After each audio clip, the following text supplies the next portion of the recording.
Today I'm going to be preaching on spiritual discernment, and I'm kind of interested on what you guys think. What I mean by that is, who here is interested in having spiritual discernment?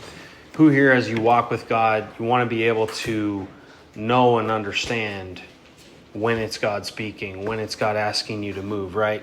I'm asking that rhetorically because I know that this is a very important topic. When we look at our walk with God, when we look at, what we have to learn and the challenges that we go through and so many other things that come up, spiritual discernment really becomes something that helps us get through that successfully, where we can actually know what God is saying, and we can know what God is doing, and we don't have to guess, right? And I think that happens a lot, and I'm going to kind of get into that. So I'm going to talk about spiritual discernment today, but it'll probably be in a way that you're not expecting, because it really is much simpler than we think. We make it more difficult than it has to be, and that's because we're trying to figure it out. And that makes it complicated. And it's not about that.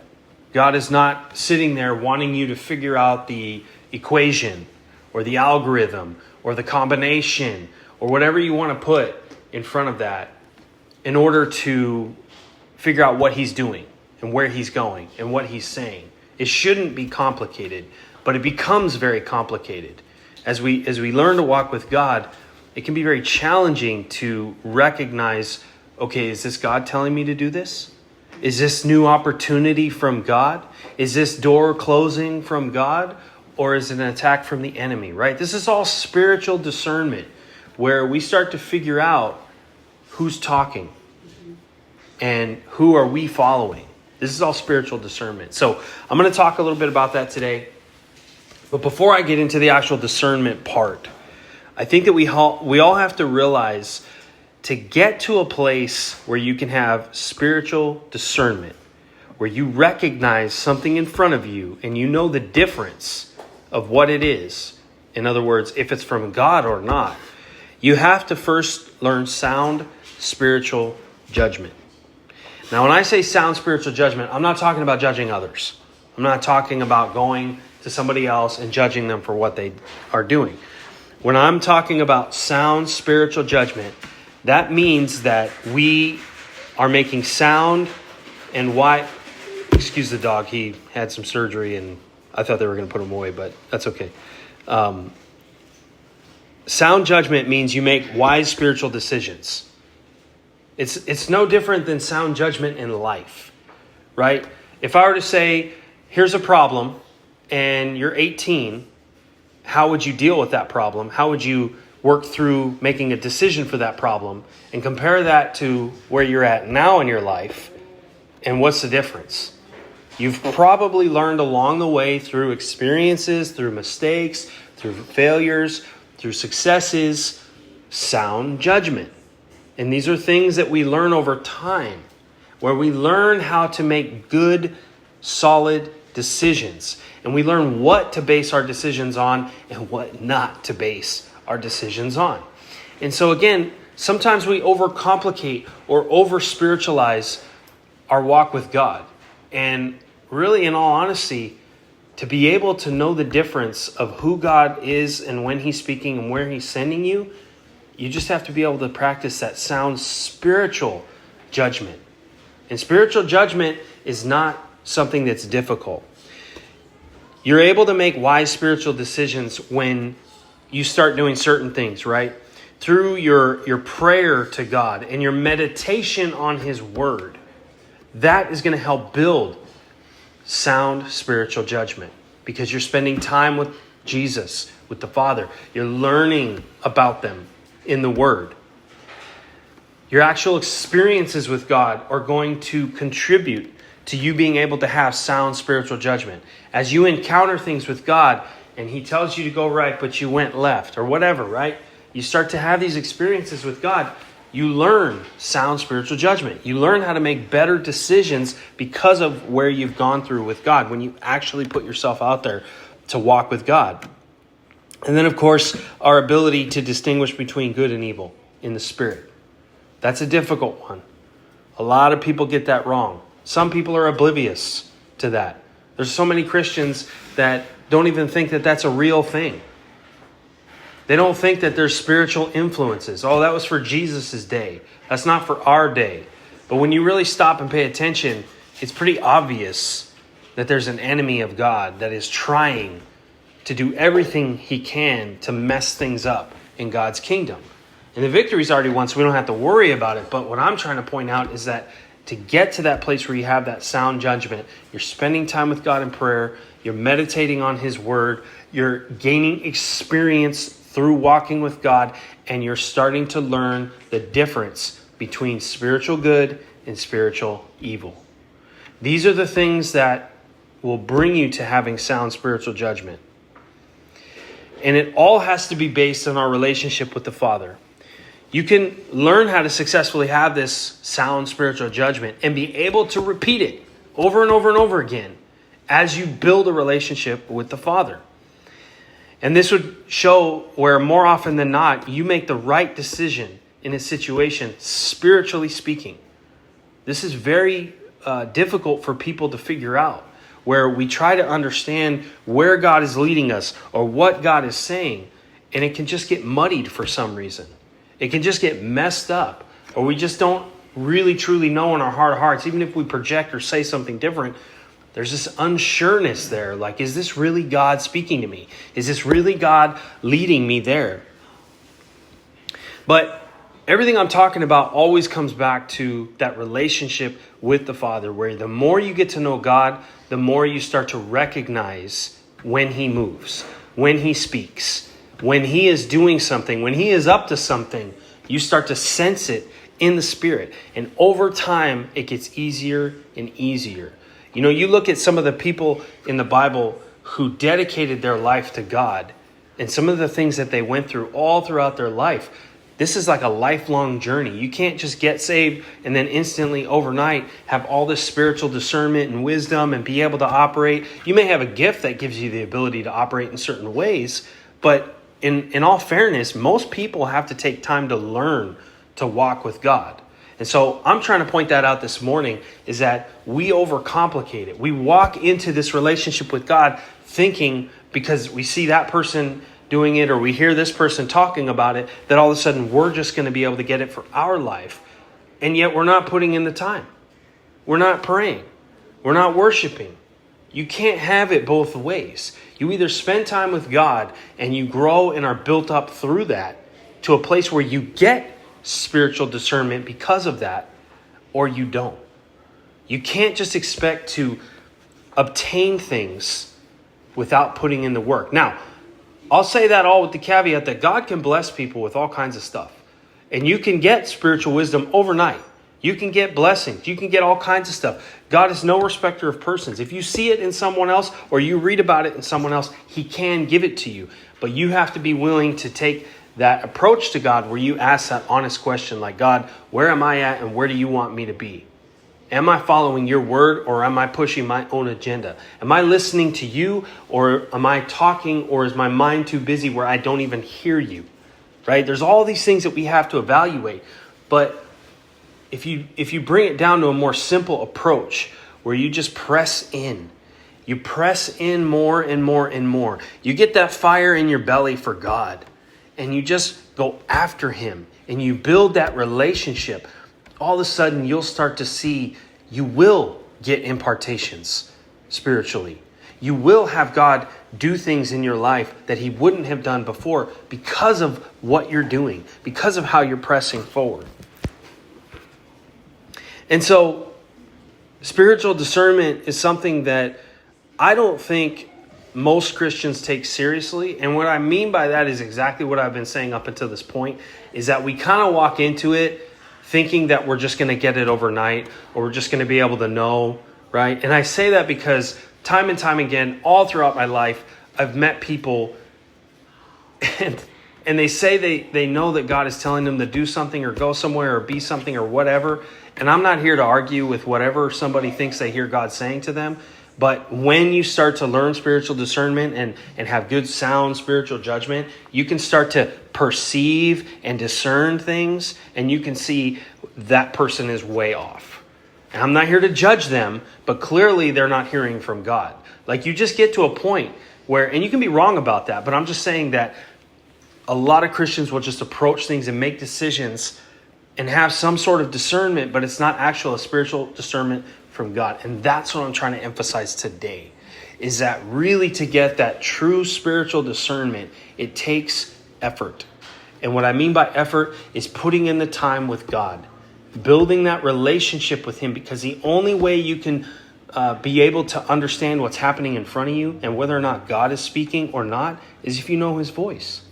The only way you're going to know if he's pushing you in a certain direction is if you know who he is.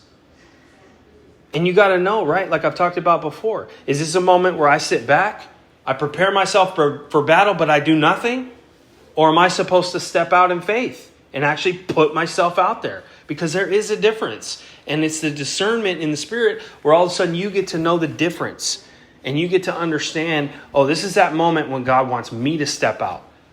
You know, time and time again, I've had job opportunities. But which one of those job opportunities was the one that God wanted me to step out into? I could have applied for them all. Maybe I got them, maybe I didn't.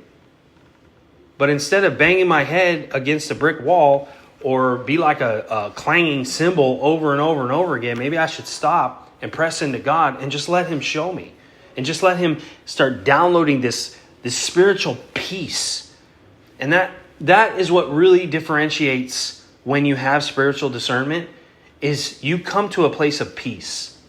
You come to a place of rest where you don't have to worry about if it's God speaking to me or not, because I know the difference when God is speaking. I don't have to worry about if God is leading me or telling me to move or not, because I know that he's going to confirm it and he's going to make everything work out for my good. Like, you just start getting to this place where walking with God becomes a much more simple process.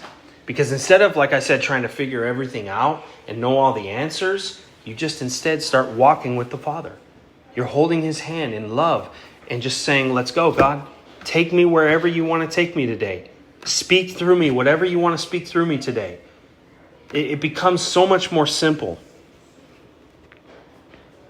So again, getting to a place of spiritual discernment, you really have to learn how to have sound spiritual judgment. And as I stated before, that comes through thorough prayer with God. All day long, I pray to God. All day long. Every single day of my life. Not of my life, but for the last however many years. My whole day is consumed with thinking about and praying and dwelling on God. I may be in the middle of a meeting at work, tense, and I'm thinking about God. I may be outside gardening and I'm thinking about God. Why? It's because he ignited something inside of me where all I can think about is wanting to be with him, because I've actually tasted and seen his spirit, his goodness, his love. And when you truly encounter the God of heaven, the God of the Bible, you will be captivated in a way where you can't help but want more of it. You can't help but want to press in even more. And with that comes certain things. And sound spiritual judgment is one of those things. As you press in prayer, as you meditate on God's word, and you learn about who he is as a person, and you build yourself up as a man or woman of God, all of a sudden things start changing. Again, think about when you were a baby Christian compared to now. How do you approach when someone says they're sick? How do you approach when somebody says I have a problem? How do you approach when doom and gloom is looming over your life? Are you worried, or are you at rest and in peace because of who you're walking with, right? It's a total difference that happens over time. So we have to make sure that we take that time every single day to have that thorough prayer life. Speak to God, press into his spirit, read his word. Even if it's just one little thing, one little part of the Bible, read his word, because he's going to speak to you through it. You're going to get to know him through it. He's going to teach you through it. Paying attention to God as we walk through life, that's building the experiences that we have, right? That's going to help you to have better judgment. And of course, being able to distinguish between good and evil in the Spirit. So,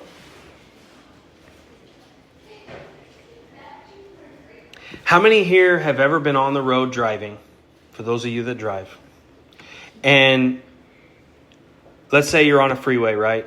And you're driving, you're paying attention, everything's good. And then within milliseconds, you notice something on the road, and in your brain or your emotional heart or whatever, some sort of warning is happening inside of you, right? You're driving on the freeway, you notice something, and instantly you know, like, uh-oh, what is that on the road? Why are people swerving? What am I seeing, right? Like you're in a moment where something is before you on the road, and you are perceiving that it's different than normal. And something inside of you is throwing a red flag, warning, warning, warning, warning, warning, swerve, swerve, swerve, whatever, right? Like we've all been there. And I use that as an example because it's quick. And you don't have time to think about it and get in your own way. You have to what? React. So on the road, when you have milliseconds, you don't have time to be like, well, that kind of looks like a duck, but I'm not sure. And if I run over a duck, it's not going to hurt anything. But if it's a, big piece of metal or a calf or something like that, yeah, that's going to be a problem for you, your car, and probably everybody behind you, right? You don't have time to think. You react because what? Your eyes are perceiving something. You're perceiving something in front of you, and it feels and looks different. And you may not even know what it is yet, but honestly, it doesn't matter in that moment. Because inside you, you're already having a reaction. So you've now perceived something, you're starting to react to it. And if you have what? Experience driving, you're going to know what to do. If you're a brand new 18-year-old driver, you might freak out, swerve off the road, slam on the brakes when you don't need to, right? But through experience, you learn kind of what to do as you start to see these obstructions or dangers on the road. And I use this as an example because this is a great example of what it should look like in the Spirit. To perceive is through the eyes. When you perceive something, that's typically through the eyes. When you discern something, it's just through other senses. That's all it means, right? So if I put my finger in water, I'm going to discern that the environment around my finger just changed. And it's now wet. It's not in dry air because I've discerned through my sense of touch that something is different. And if it's warm water and I'm sleeping, that's a problem. Right? Okay.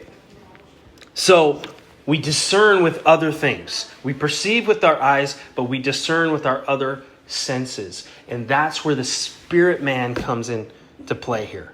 That's where the spirit within you, God gave you your flesh, your soul, which is your mind, will, and emotions, and your spirit. Your spirit will discern. It will start to recognize things that are going on around you that you cannot see. If I feel the wind, just because I don't see it doesn't mean it's not there. It's no different in the spirit. When I start to notice things in the spirit, well, I got to be able to understand what it is that I'm noticing.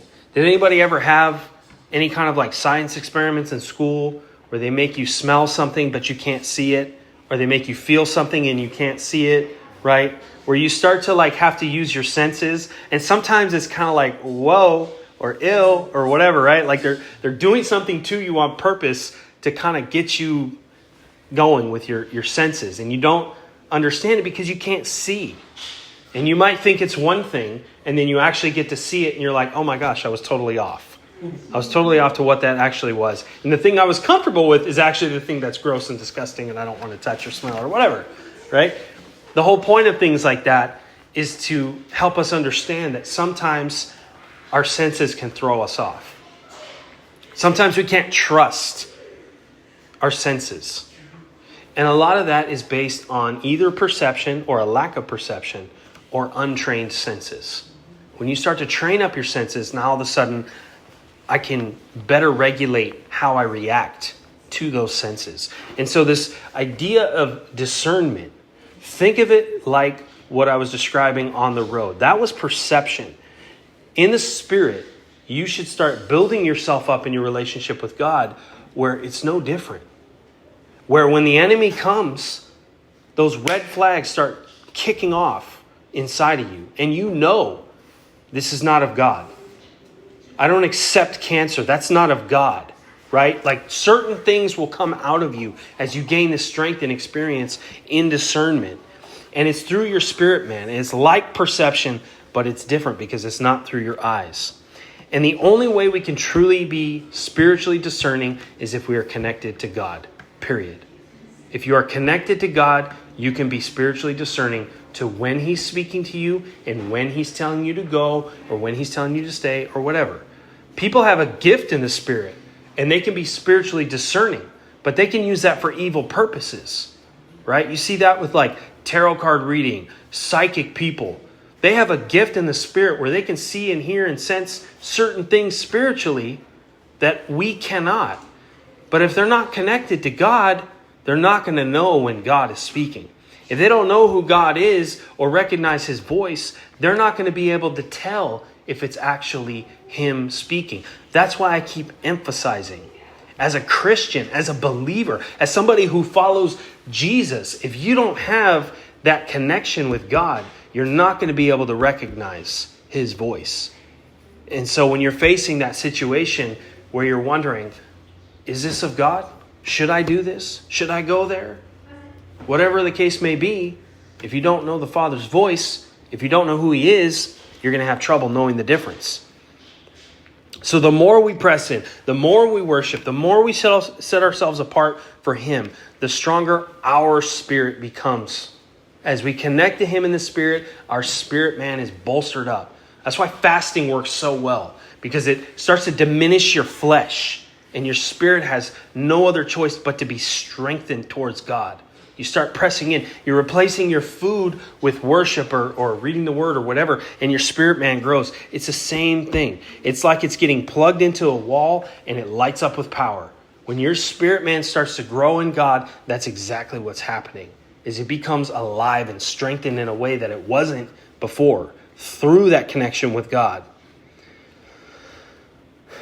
And it's through that spirit that we're able to have that discernment. As our spirit man grows stronger, we're able to start having spiritual discernment where we can, I'll say, perceive, right, or discern something in front of us and be able to know the difference of what it is or who's talking. And so if our spirit is what is there to create a better connection with God in order to have spiritual discernment, well, then we can't forget about the other two, our flesh and our soul. And that means that if one can impact it, then the other two can impact it. So your flesh and your soul can impact your ability to spiritually discern. So even if you're pressing in, even if you're praying, even if you're doing all the right things, but you're not fixing something inside of you or changing inside of you or getting generational curses healed or whatever, there are things within you that can throw this whole thing off if you're not paying attention to it, right? You could be the most on-fire Christian that I've ever met. You could read the word more than anybody I've ever met. You could pray more than anybody I've ever met. But if your emotions are out of control and you lose it and you go off the handle every time something happens that you don't like or whatever, you really think you're going to be successful in God? Probably not, because your soul and your flesh are getting in the way of your ability to start hearing God, to start discerning in the Spirit, right? They're interfering. And so we have to be aware that this circle of life between our flesh and our spirit and our soul, there are certain areas where they are all connected. And we have to be aware of that. This is one of those things. If we want to have spiritual discernment, again, like I said when I started, I want to be able to walk into a situation where I know what God is telling me to do. And I know when he's telling me to go, or when he's telling me to stay, or if he's telling me to go after this job, or if he's telling me to marry this person, or whatever the case may be. If I want to be able to get to that place, then these are the things I have to be aware of and start to master. So our emotions, our desires, or maybe our poor judgment, right? Allowing people to get too close, trusting people when we shouldn't, being close to people that maybe we shouldn't, right? That's bad judgment, where you're not practicing good, sound judgment, right? All those things, and your emotions and your desire, they can all cause us to think we have discerned something when really we haven't. I've been there before in my life where I think I've heard from God, but really it's my emotions or it's something within me that is causing me to be pushed in that direction, and it's not really God. Like, he has nothing to do with it.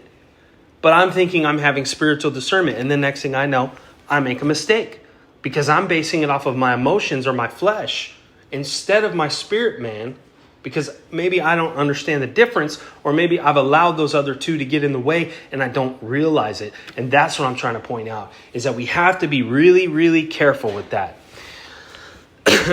There's a really great story in the scriptures on a topic like this, where a person let their flesh and their emotions get in the way of their spiritual discernment.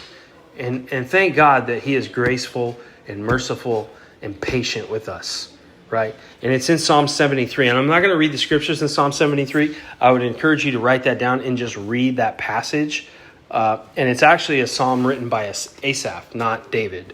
But it's interesting because the story it talks about this topic where our soul and our flesh are impacting our discernment, and a relationship with God corrects it. So at first in Psalm 73, we see that Asaph seems to struggle with a deep internal conflict. He's got something going on inside of him that's tearing him up. And what we find out is that he affirms that God is good to the pure in heart. But he admits that he almost loses his moral footing. The footing that he stands upon in order to do right and wrong, right? Where he is allowing his emotions to get involved. In other words, something is happening in his life that is shaking him, that is causing an internal conflict. And so why? It says it in the scriptures. He was envious of the wicked, who seemed to thrive without consequence. In this story of Psalm 73, we hear him talking about the wicked, the people who sin, the ones who are not following God. They seem to thrive no matter what, without any consequence. And that's upsetting him. That's causing an internal conflict within him because he's envious, right? He's putting in all the work and they're not, and they're being successful. So what is happening? That internal conflict is his flesh and his emotions getting in the way.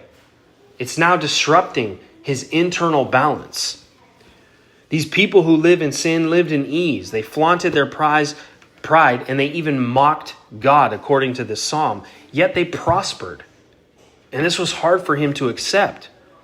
So this apparent injustice led Asaph to question the value of living righteously. Why would I want to live righteously when I could go live like that and just prosper? So here we see an internal conflict. And we've all been there, where there's some big question in our heart that's coming up and we're wondering about it. And maybe you've even had this happen in your heart. But here he is, he's having this internal struggle. And he feels that his own efforts towards purity were basically in vain, especially in light of his constant suffering. He is trying to walk in righteousness and is suffering because of it. And everyone else that he's looking at is doing whatever they want and they're prospering. It seems backwards, so that's causing something within me. And that emotional change, that envy that I'm feeling, that confusion, whatever, is definitely causing me to have flawed discernment. That's going to cause you to have flawed discernment in that moment. If you're trying to hear from God, if you're trying to follow God, but you're struggling with something like that, you got to get to the root cause of that problem before you can decide to have that clear spiritual discernment. And that's exactly what happens with him, right? There's a turning point in the story where Asaph has the realization as he enters the sanctuary of God. And in that place, right? This is a depiction, a picture of relationship where he's now connecting with God. As he connects with God in the sanctuary, he receives a divine perspective. And that is that the prosperity of the wicked is fleeting. In other words, their destruction is going to be sudden and complete. And that's exactly where they're headed. Whether they're receiving prosperity or not, that's the direction that they're going. And he receives this insight as he connects with God. He runs to God, he connects with God, and now all of a sudden his perspective is changing. Why? Because now all of a sudden his flesh and his emotions are diminishing and his spirit man is growing. And he's in this relationship with God and he's experiencing this encounter with God where God is opening his eyes to see. Don't look at it like that. You're looking at it in the wrong way. They may be prospering on the edge of a cliff and they're about to fall off. But you are walking in righteousness and you're not. You're not anywhere near that, even if it means you're suffering. And so through this encounter with God, this insight that he receives from the Holy Spirit, it changes his understanding. He has like a shift that occurs within him, right? It was an internal conflict, and now all of a sudden he shifts. He recognizes how foolish and ignorant his earlier thoughts were. That's his first reaction, is to realize, wow, that was pretty dumb of me. How ignorant I was to sit there and think that way about people living in sin and prospering. Like, he's being hard on himself, but we've all been there where we struggle with something in our walk with God. It doesn't make sense. It's not fair or whatever. But we have to come to this same realization through that connection with God. And so he feels this way, right? And he compares himself and his ignorance and his foolishness to being like those of a beast lacking wisdom. In other words, he's like, I'm acting like a monkey here, an animal who has no understanding or spiritual discernment or ability to connect with God. I'm just reacting to what's in front of me. He's recognizing he let his flesh and his emotions take over in that moment. And I think this is a great part of the story because I know I've experienced this in my life, and maybe you have too. But when God reveals himself to us in all his glory and his beauty and his wisdom, it has a way of highlighting our barbaric ignorance, making us feel really really small. Like, wow, if I had just trusted you, God, why did I get like that? Why did I feel so uneasy? Why did I whatever, right? And we get to see this story in Psalm 73 where Asaph is going through that. So in the end, Asaph finds peace in the presence of God. Despite his doubts and emotional turmoil, everything that was happening within him, he then realizes that God has always been with him. The whole time God was with him. As he was walking in righteousness and quote unquote suffering, God was right there with him. And he realizes that. He realizes that God was actually guiding him the whole time and will ultimately receive Asaph into glory. This is almost like a song, like a poetry, like the way he's writing it. He's going through this process where he's having this emotional struggle, and then it was his time with God that got him to realize, what was I worried about? Why would I act so dumb like that? You're right there with me, God. Why would I be so confused? And so Asaph's realization is profound. And it is that true security and fulfillment are not found in worldly success, but in a faithful relationship with God. And so there's another scripture that's connected to Psalm 73. And it's Psalms 92 verses 4 through 6. And I'm going to read this out of the New King James Version. 92 verses 4 through 6. For you, Lord, have made me glad through your work. I will triumph in the works of your hands. O Lord, how great are your works. Your thoughts are very deep. A senseless man does not know, nor does a fool understand this. That last sentence, verse 6, that's the part that I want to highlight. And I really like the way it's written in the Passion Translation. In 92:6 Passion Translation, it says, such amazing mysteries are found within every miracle that nearly everyone seems to miss. Those with no discernment can never really discover the deep and glorious secrets hidden in your ways. That's amazing. That's exactly what happened with Asaph in that story. He didn't have discernment in that moment because his flesh and emotions took over. And so he didn't get to see those deep and glorious secrets that were right in front of him. That wonderful beauty of God that was all around him. He should have been standing in peace and security when everything seemed like it was going left, even though he knew the will of God was to the right. He shouldn't have allowed himself to continue focusing on the left. He should have continued to focus on God, which is, this is the direction God is going. I'm not going to let circumstance or people or the world or culture or anything pull me in a different direction, because I find peace in my relationship with God, in pressing in with God. And through that, I'm able to gain discernment into those deep and glorious secrets that are hidden in God's ways. Those amazing mysteries that are found in all the miracles. So, you might think at some point in my sermon, I'm going to lay out the 5 steps to spiritual discernment.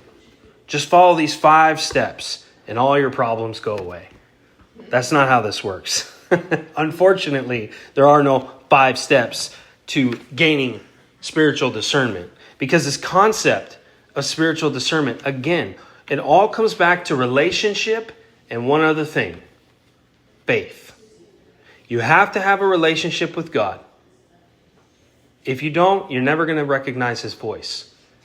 And you have to be willing to move in faith, because time and time again, you will, I promise you, you will face situations that seem exactly like what I was just talking about, where everything seems to be going the wrong direction, but in this small, quiet place in your heart, you feel like it's okay and you're supposed to go a different direction.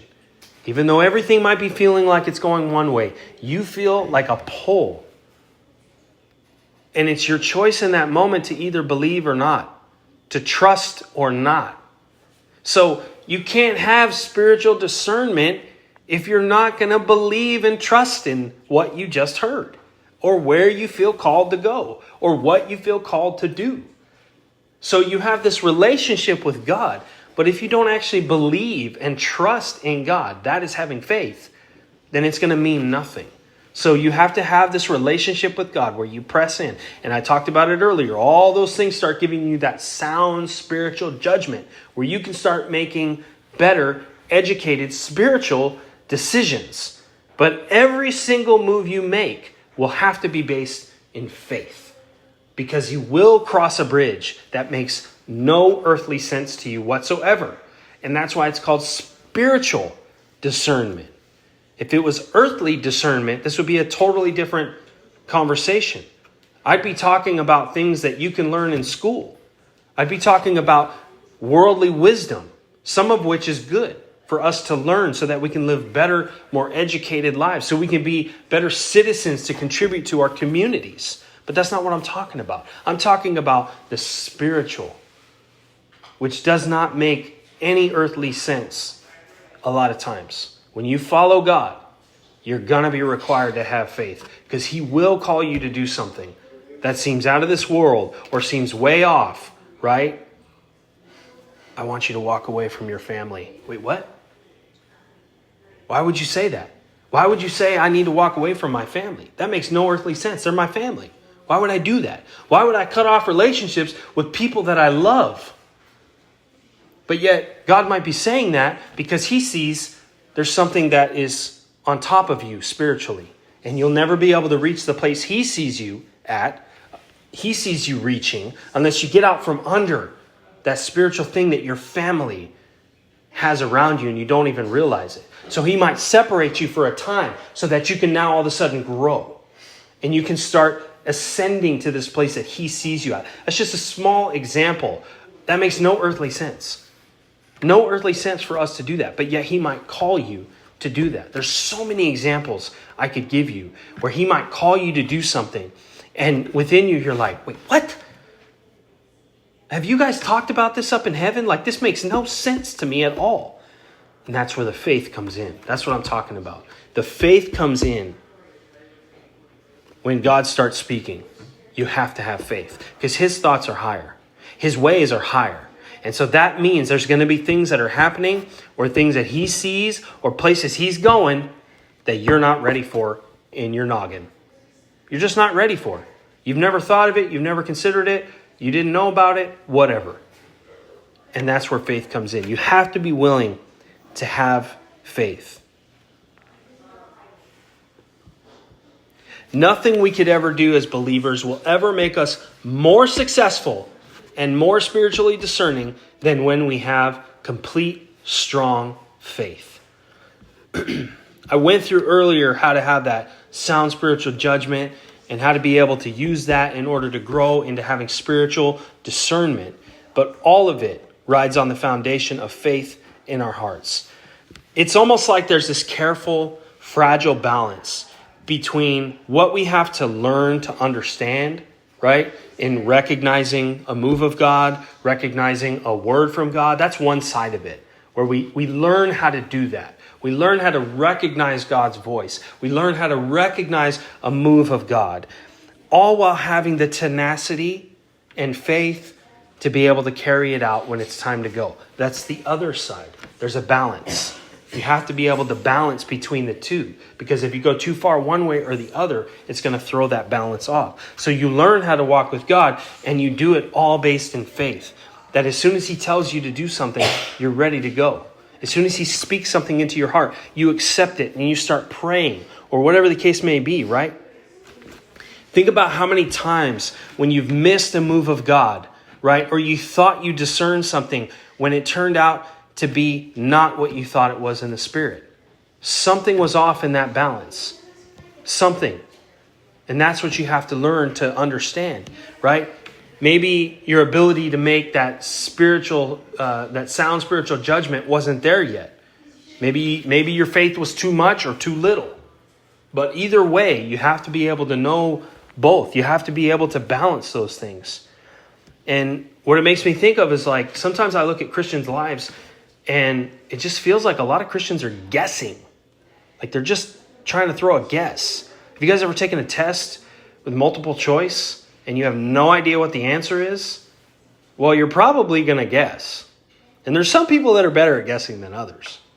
You know, that's one thing I learned in my job. When I went to the police academy, you get tested like over and over and over and over again. And you're learning things in 6 months that some lawyers take 2 years to learn. So, I mean, you just got to learn to study and learn to take tests. And that's what you start to realize. I'm learning how to be a police officer, but I'm also learning how to study.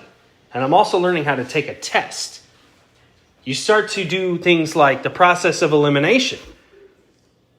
It has nothing to do with the topic that you're learning. And there are some questions that they ask us where there are literally more than one right answer. And you know what they would tell us? Pick the most right answer. What are you talking about? How is that a test? What am I doing here?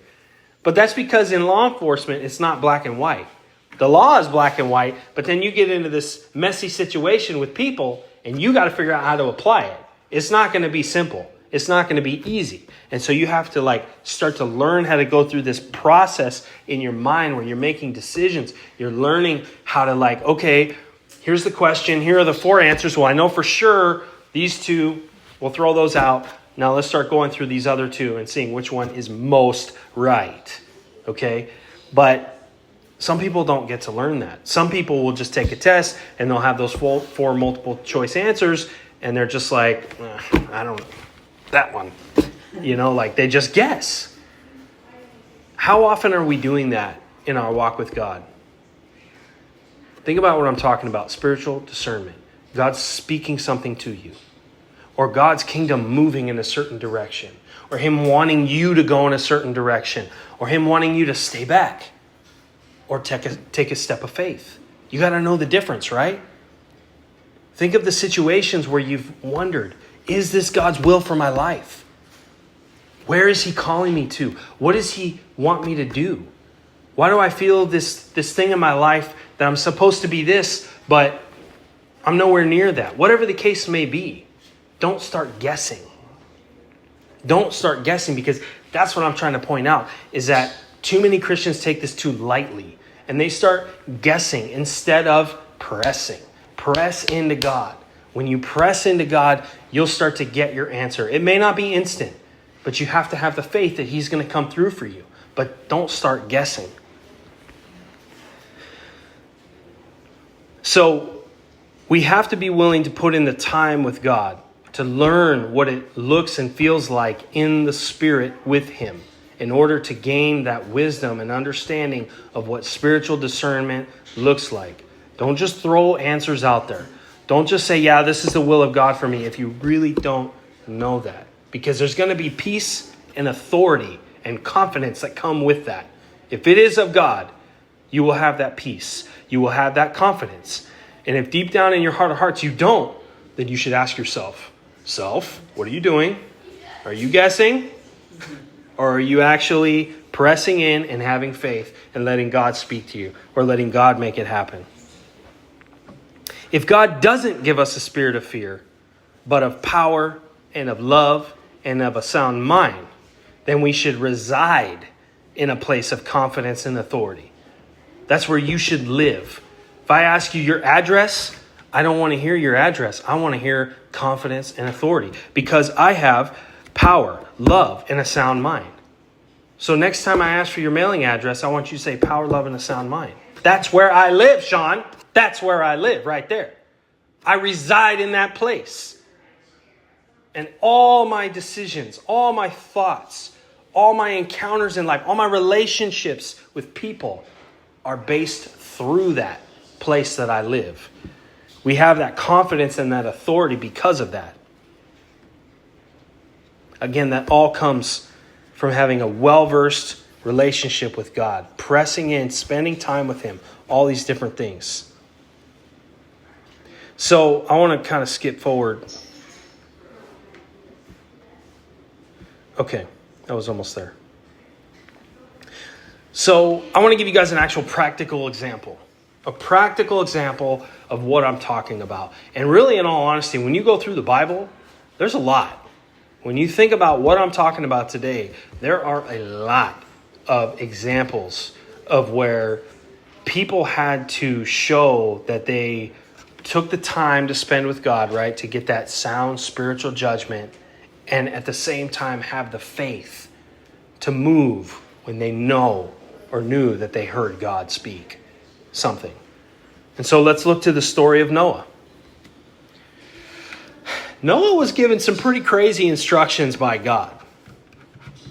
Right? If one of y'all were to come up to me and tell me if the story of Noah had never happened, that God told you to build a boat 3 times the size of this house so that you can collect all the animals for when he floods and kills everything on earth, I'm probably going to seek out some help for you.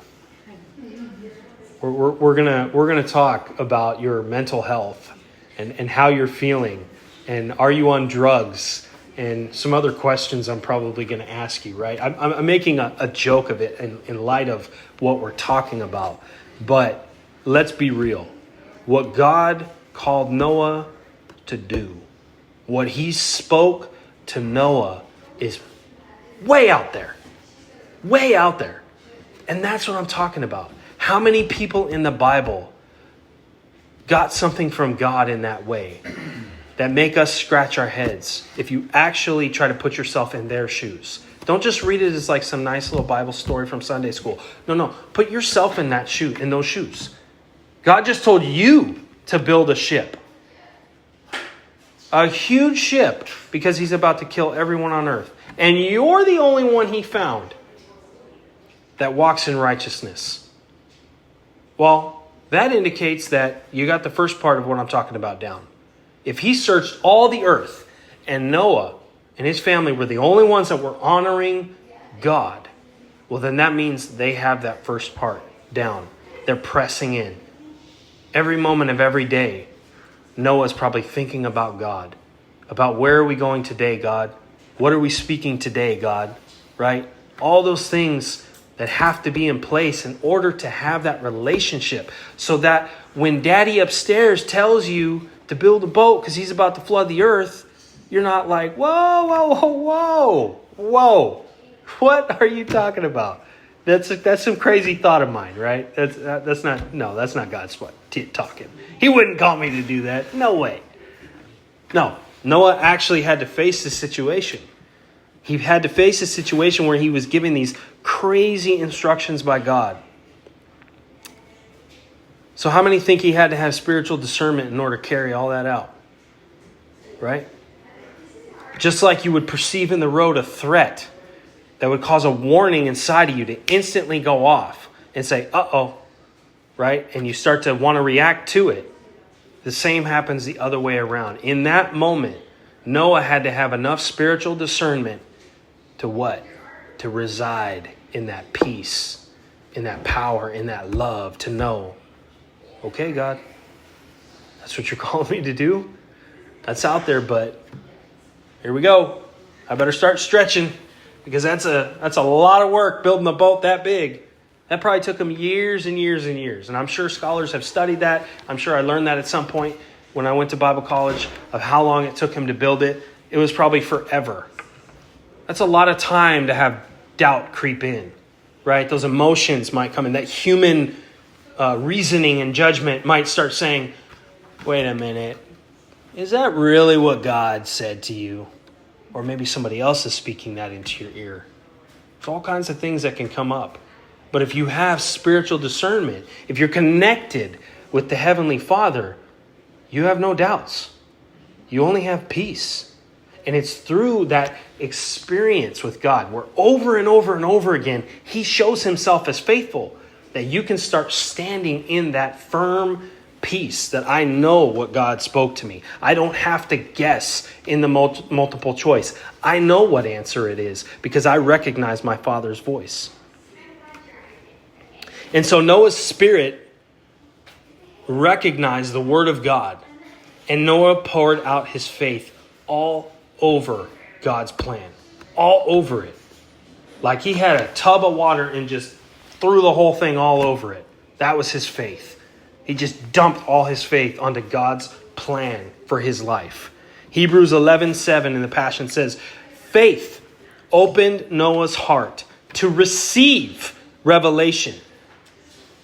He had to have faith first in order to even receive this revelation and the warnings from God about what was coming, even the things that had never been seen.